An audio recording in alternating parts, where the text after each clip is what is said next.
శ్రీమాత్రే నమః శ్రీ గురుభ్యో నమః. Welcome to MK TV. నేను మీ బాలచందర్ దేవులపల్లి. ఈరోజు మనం గురు తిరోగమనంలో భాగంగా డిసెంబర్ 16వ తారీఖు నుండి 31వ తారీఖు వరకు కూడా ఎలాంటి విశేషమైనటువంటి సందర్భాలు ఎదుర్కొంటారు, అసలు మనకు లార్జెస్ట్ మూవింగ్ ప్లానెట్స్గా గురు, శని, రాహు వీటిని పరిగణలోకి తీసుకుంటాం. ఇవన్నీ కూడా ఏంటంటే చాలా ఆలస్యంగా జరిగేటువంటి ప్లానెట్స్ కాబట్టి విశేషంగా గురు అనేటువంటి వాడు తిరోగమనంలోకి వచ్చి 3 నెలల పాటు ఈ యొక్క మిథునంలో సంచారం చేస్తున్న సమయమునందు ద్వాదశ రాశుల వారికి కూడా ఎలా ఉండబోతుంది అనేటువంటి విషయాన్ని, అందులో భాగంగా ఎలాంటి రెమెడీస్ తీసుకోవాలి, ఎలాంటి మంత్రం చదవాలి అనేటువంటి విషయాన్ని కూడా ఇప్పుడు మనం తెలుసుకుందాం. ధనుసు రాశి వారికి సంబంధించి 2025 డిసెంబర్ 16 నుండి 31వ తారీఖు వరకు కూడా ఎలా ఉండబోతుంది అనేటువంటి విషయం తెలుసుకుందాం. ధనుసు రాశి వారికి సంబంధించి సప్తమంలో గురువు. మనం గురు తిరోగమనం గురించి మాట్లాడుతున్నాం కాబట్టి గురు అనుసంధానంగా ఉద్యోగస్తులు, అలాగే ప్రభుత్వ ఉద్యోగస్తులు, అలాగే విద్యార్థులు, గృహిణులు, చేతి వృత్తులు, కుల వృత్తులు చేసుకునేటువంటి వారందరికంటే మేధా సంపత్తితో ఏదైనా క్రాఫ్టింగ్ వర్క్ కానీ చేతుల మీద ఎక్కువ చేతుల మీద పనిచేసేటువంటి వాళ్ళందరికీ కూడా ఈ యొక్క ద్వితీయ, పంచమ, సప్తమ, నవమ, ఏకాదశ స్థానాలు అనుకూలంగా ఉంటాయి. ఇప్పుడు ఈ యొక్క ధనుసు రాశి వారికి ఈ యొక్క సప్తమ స్థానంలో గురుగ్రహ సంచారం అనేటువంటిది మంచి శుభ ఫలితాలు ఇస్తుంది. ఏవైనా వివాహ సంబంధితమైనటువంటి పనుల కోసం ప్రయత్నాలు కానివ్వండి, సంతాన సంబంధితమైనటువంటి ప్రయత్నాలు కానివ్వండి, ధనుస్సు రాశి వారికి విశేషమైనటువంటి యోగదాయకంగా ఉంటుంది. అలాగే ఈ యొక్క ద్వాదశ స్థానం అంటే 12వ స్థానంలో బుధగ్రహ సంచారం అంత యోగించదు. నూతనంగా వ్యాపారాలు ప్రారంభించాలనుకునేటువంటి వారికి అంత బాగా ఉండదు. అలాగే ఈ యొక్క ద్వాదశ స్థానం 12వ స్థానంలో శుక్రుడు మాత్రం యోగిస్తాడు. ఇక్కడ చూడండి, ఎప్పుడు కూడా మనకి ఒక పక్క గురువు యోగిస్తూ ఉంటే ఇంకో పక్క శుక్రుడు కూడా ఆటోమేటికల్గా యోగిస్తూ ఉన్నాడు. అందుకనే మనకు గురుమౌఢ్యమి, శుక్రమౌఢ్యమి సంబంధితమైనటువంటి విషయాల్లో కనుక చూసుకుంటే ఆ సమయాల్లోనే వివాహాలు చేయరు. కాబట్టి వీళ్ళిద్దరు కూడా శుభం ఇచ్చేటువంటి వాళ్ళు.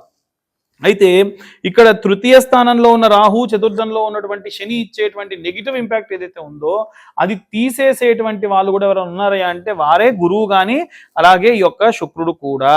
కాబట్టి ఓవరాల్గా చూసుకుంటే ఈ యొక్క రాశిలో ఉన్నటువంటి వారికి ఉన్నటువంటి డిసెంబర్ మాసంలో ద్వితీయార్థం అంతా కూడా మంచి సత్ఫలితాలు గోచరించేటువంటి అవకాశం కనిపిస్తుంది.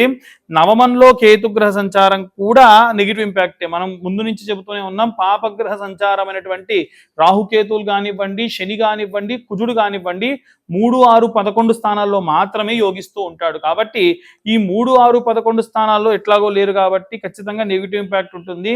ఈ కేతుగ్రహానికి సంబంధించిన నెగిటివ్ ఇంపాక్ట్ ఏంటంటే లోన్స్ కోసం అప్లై చేసిన ఏదైనా సరే అకౌంట్ రిలేటెడ్ ఇష్యూస్ కానివ్వండి, ఫినాన్స్ రిలేటెడ్ ఇష్యూస్ కానివ్వండి అంత యోగ్యంగా ఉండదు. అంటే కొత్తగా ప్రయత్నించేటువంటివి అనవసరంగా చేయకుండా ఆగితే మంచిది. దాని బదులు గతంలో ఉన్నటువంటివి ఇంకా ఏమైనా తీర్చుకునే ప్రయత్నంగా వెళ్తే కూడా మంచి సత్ఫలితాలు కనిపిస్తూ ఉంటాయి. ఇక ఎవరైనా సరే ఇండస్ట్రీకి సంబంధించి అంటే ఏదన్నా యాంత్రికమైనటువంటి ఒక పరిశ్రమ నడుపుతున్నటువంటి వారికి సంబంధించి కూడా జాగ్రత్తగా ఉండాలి. శని అంత యోగ్యంగా లేదు. దాని వలన ఇంట్లో ఉన్నటువంటి కుటుంబ సభ్యులకు కూడా ఏదైనా కాస్త ఇబ్బంది కలగవచ్చు. ఓవరాల్గా చూసుకుంటే ఈ యొక్క ధనుస్సు రాశి వారికి మంచి అద్భుతమైనటువంటి శుభ ఫలితాలు ఎక్కువగా కనిపిస్తున్నాయి. అది కూడా ఈ యొక్క సప్తమంలో ఉన్న గురువు వల్ల, అలాగే 12వ స్థానంలో ఉన్న శుక్రుడి వల్ల.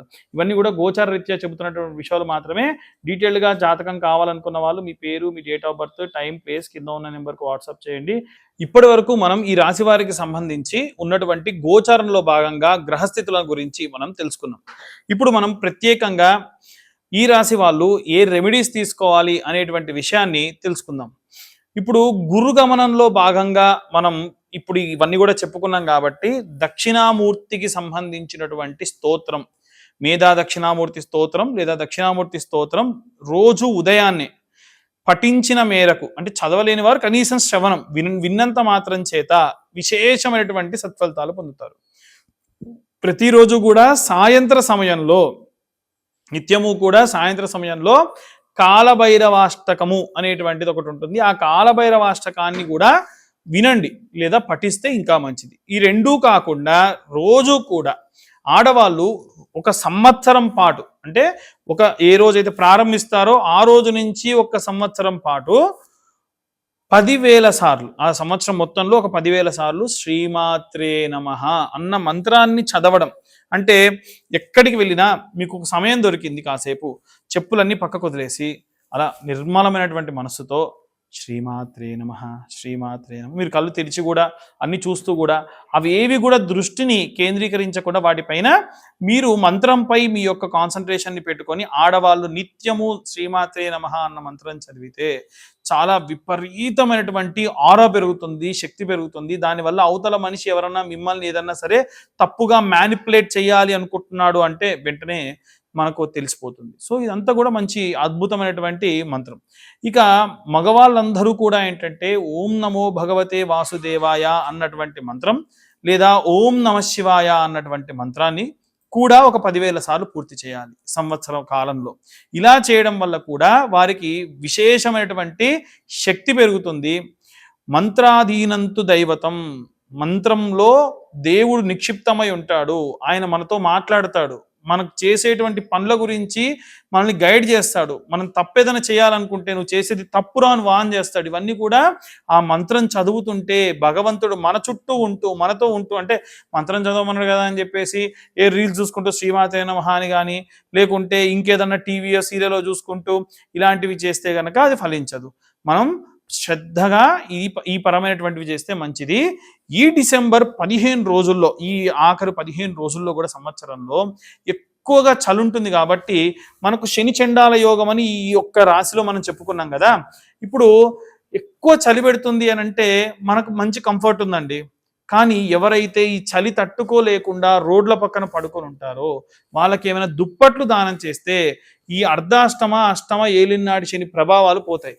అదేందండి మాకు అర్ధాష్టమ శని లేదు, అష్టమ శని లేదు, లేకుంటే ఏలినాటి శని లేదు, మాకెందుకు బాధ అంటే శని చండాల యోగం ఉన్న సమయంలో గనక మనము శనిని సంతృష్టుని చేయడానికి ఏదో ఒక పని చేయకుండా ఉంటే ఆయన ఏదో రూపకంలో మనల్ని ఇబ్బంది పెడతారు. బండ్లు ఆగిపోతాయి, సీరియస్గా మంచిగా నడుస్తున్నటువంటి బండ్లన్నీ ఆగిపోవడము, వారికి ఏదైనా ఫ్యాక్టరీ ఉంటే ఫ్యాక్టరీలు, మిల్లులు ఉంటే మిల్లులు ఆగిపోవడం, ఇలాంటి విపరీతమైన ధోరణులు కలుగుతూ ఉంటాయి.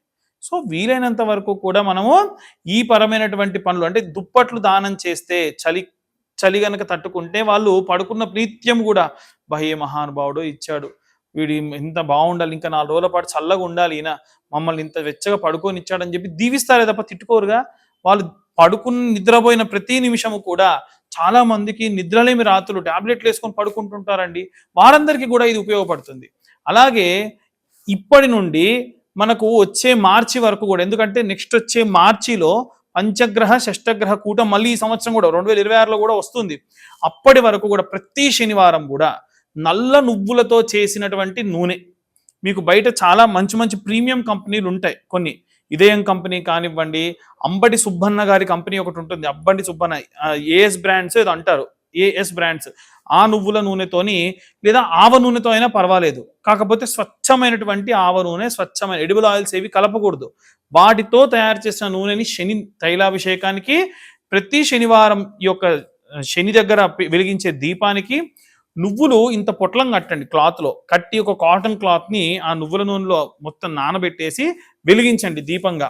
అలా చేసిన ఈ ప్రతి శనివారం కూడా ఒక బెల్లం ముక్క నైవేద్యం పెట్టినా విశేషంగా శని సంబంధిత దోషములు పోతాయి.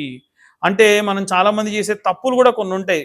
దేవాలయానికి వెళ్తాం, అక్కడ ఎవరిదో మట్టి ప్రమిద ఉంటే దాంట్లో మనం నూనె పోసి వెలిగించేస్తాం, దానివల్ల యోగించదు. కొత్త మట్టి ప్రమిద తీసుకెళ్లాల్సిందే. మీరు 1 లీటర్ బాటిల్ తీసుకెళ్ళి సగం అక్కడ పెట్టేసుకొని వస్తే అది కూడా కుదరదు. మీరు ఖచ్చితంగా శని అభిషేకం చేసేటప్పుడు తైలాభిషేకం అప్పటికప్పుడు మీరు ఏదైనా కొద్దిపాటి తీసుకొని వెళ్ళిపోయి అక్కడ మీరు అభిషేకం లాంటివి కూడా చేసుకోవాలి. ఓవరాల్గా చూసుకుంటే ఇవన్నీ కూడా పాటించడం వలన మనకు కర్మఫలదాత అయినటువంటి శని విశేషంగా మంచి సత్ఫలితాలని ఇచ్చేటువంటి వాడు. ఇక నవగ్రహ సంబంధితమైనటువంటి దోషములుంటే గత వీడియోస్లో మనము కొన్ని రకాలైన రెమెడీస్ చెప్పాం, ఏ గ్రహానికి ఏ ధాన్యము ఒక ఆకుడొప్పలో వేసుకొని చేయాలని. అవి ప్రతిరోజు ఈ 16వ తారీఖు నుండి 31వ తారీఖు వరకు రోజు నవగ్రహాలకి 21 ప్రదక్షిణాలు క్లాక్ వైజ్ డైరెక్షన్లో, 6 ప్రదక్షిణాలు యాంటీ క్లాక్ వైజ్ డైరెక్షన్లో చేయడం వలన అపమృత్యు భయాలు పోవడము, ఏవైనా సరే మీరు పనిచేసేటువంటి ఆ యొక్క ప్రదేశంలో స్ట్రెస్లెస్ వర్క్ చేయడము, ఆరోగ్యకరమైనటువంటి వాతావరణంలో ఉండడము, ఇవన్నీ కూడా యోగిస్తాయి. సో ఇవన్నీ కూడా మనం గోచార రీత్యా చెబుతున్నటువంటి విషయంలో మాత్రమే. డీటెయిల్గా జాతకం కావాలనుకుంటే చెప్పానండి, 31వ తారీఖు నుండి మన దగ్గర ఉన్నటువంటి ఈ టీం అంతా కూడా మనకు ఈ ఇయర్ చేంజ్ అవుతున్న కొద్దీ చాలా కాస్ట్ అని కూడా పెరుగుతూ ఉంటాయి.